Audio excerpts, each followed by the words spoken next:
Bel Mariano, abay may pinaninindigan at nagsalita na patungkol sa isyong ito.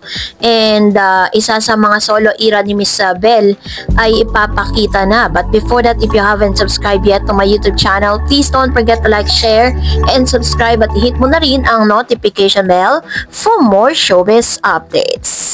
Bago tayo of course magpatuloy sa ating updates for today's video, nais ko po pasalamatan kayo for always watching and trusting this channel. Thank you so much sa inyong panonood.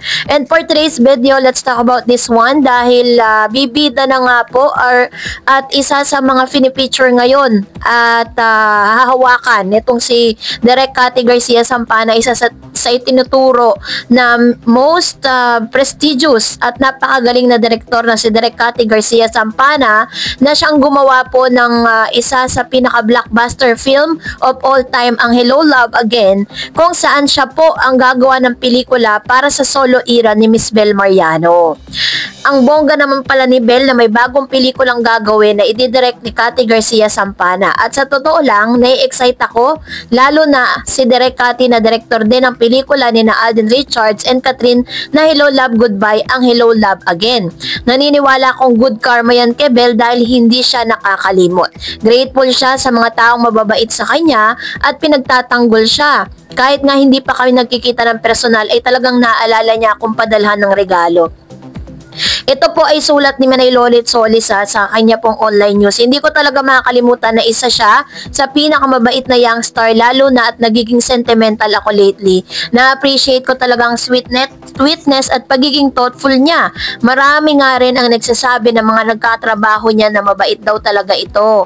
Hindi lang talaga raw maganda ang mukha, kundi talented din na napatunayan na niya sa mga ginagawa niyang proyekto. Na kahit ang iksi ng role niya sa Incognito, talagang napansin naman ang acting niya. Nag-trending siya noon kahit hindi sila magkasama ng collab team na si Donnie Pangilinan. So, first time niyang gagawa ng pelikula kasama si Direk Cathy na hindi kasama si Donnie. Wala siyang dapat ikatakot dahil siniguradong akong kayang-kaya niyang magdala ng pelikula. Parehas nga sila ni Donnie na abala ngayon dahil suportado nila ang project ng isa't isa, kung saan isa naman ang aktor sa hurado sa Pilipinas Got Talent. Kaya naman ang dami po talagang sumusuporta kay Bel at nananalangin para sa success movie yung kanyang solo era. And of course, syempre po, nagpakita rin naman ng suporta si Mr. Donnie Pangilinan sa gagawing pelikula ng kanyang on-screen partner na si Miss Bel Mariano. Kung paano po sinusuportahan ni Miss Bel si Donnie sa kanya pong solo era bilang isa sa mga PGT judge, no?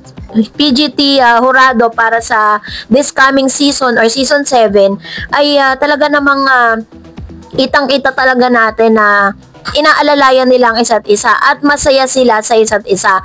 Pero hindi po yun ang katapusan ng Don Bel. Para lang po sa kalinawan ng lahat.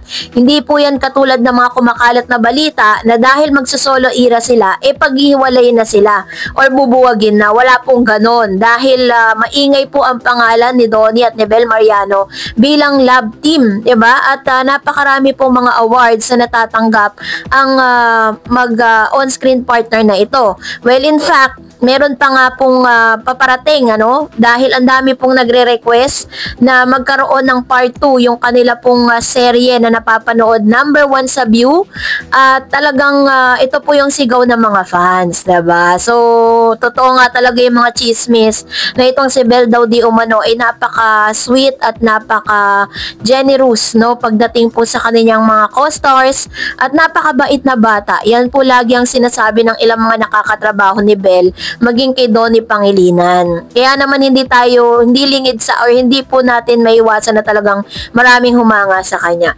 Pero mas higit na pinag-uusapan ngayon kasi laman ng balita to. Dahil si Mr. Robby Domingo ay personal na pong tumungo sa NBI, Kung matatandaan po kasi ninyo, is isa sa mga fans di umano ni Miss Bel Mariano at Mr. Donnie Pangilinan ang tila baga nag-threat, Kaya ito yung kanya mensahe. Let's watch everyone, especially in the age of social media, please do your part and please be responsible. So I'm just safeguarding myself for what's gonna happen in the future.